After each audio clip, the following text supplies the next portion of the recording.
TikTok a été banni, puis débanni, et Trump se présente comme son sauveur alors qu'il en a été le bourreau principal. Bonjour à tous, ici Tazio pour Culture Internet. Aujourd'hui, je vous raconte le scandale manipulatoire qui se cache derrière le sauvetage de TikTok aux États-Unis. Le couperet était tombé. Le 19 janvier 2025, TikTok a été interdit sur le sol américain, puis réautorisé la même journée, soit seulement 14 heures après la décision. Mais durant cet événement, un message affiché sur l'application elle-même a fait exploser Internet. Nous sommes chanceux que le président Trump ait indiqué qu'il pourrait travailler avec nous pour rétablir TikTok une fois en fonction. Sérieusement, Trump, celui-là même qui a initié cette guerre contre TikTok en 2020, est maintenant présenté comme un sauveur. Un retournement tellement absurde qu'il semble tout droit sorti d'une dystopie. Et ça m'a donné envie de vous rappeler la chronologie du bannissement de TikTok, histoire de remettre un peu l'église au centre du village. Alors, tout commence en 2020, sous la présidence de Trump, bien sûr. TikTok était alors en pleine ascension et devient une cible privilégiée du président des États-Unis.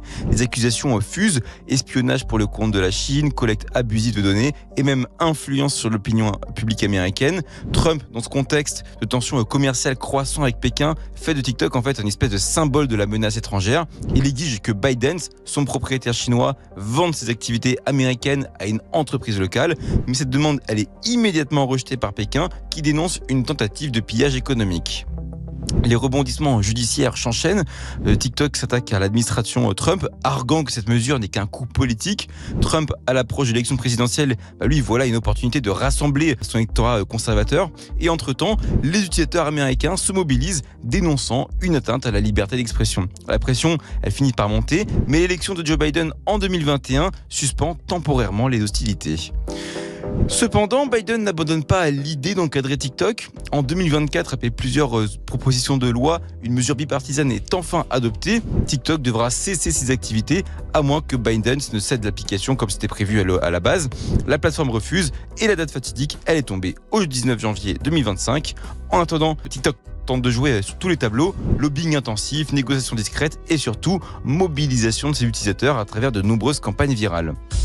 Et puis, le moment arrive. Le 18 janvier à 22h30, TikTok affiche son dernier message aux États-Unis, le fameux « Nous sommes chanceux que Trump veuille travailler avec nous ». Mais ce n'est pas un simple adieu. C'est un appel à espérer, une main tendue à Trump. L'ironie, elle est glaçante. Celui qui a initié cette crise est devenu le sauveur potentiel. Et il le sera, puisque l'opération ira jusqu'au bout. Même pas quelques jours d'attente, seulement 14 heures après, TikTok était déjà de retour.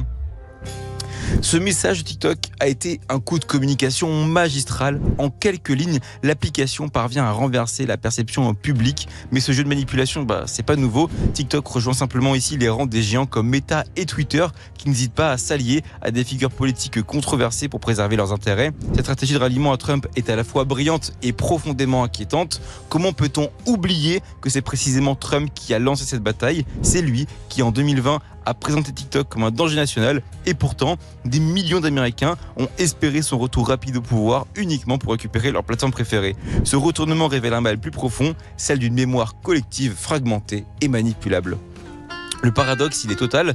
Les mêmes utilisateurs qui dénonçaient Trump pour ses politiques autoritaires le considèrent maintenant comme leur sauveur. Ce retournement, il souligne à quel point l'opinion publique peut être manipulée par des récits qui sont bien construits, mais il pose aussi une question plus large. Comment en sommes-nous arrivés là ? En fin de compte, ce n'est pas seulement TikTok qui est en jeu, c'est notre rapport à l'information, à la politique et à la mémoire. Cette situation, elle met en lumière les limites de notre capacité à résister à la manipulation et les conséquences d'une dépendance excessive aux plateformes numériques.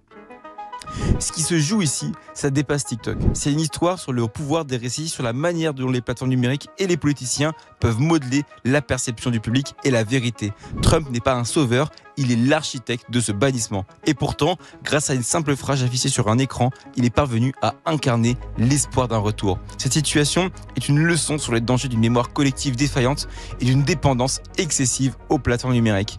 Plus qu'une question de sécurité nationale, c'est une interrogation sur la manière dont nous consommons et interprétons les récits et les vérités qui façonnent notre époque. Si TikTok nous a appris une chose, c'est que dans le monde numérique, les vérités sont aussi malléables que les algorithmes qui les diffusent.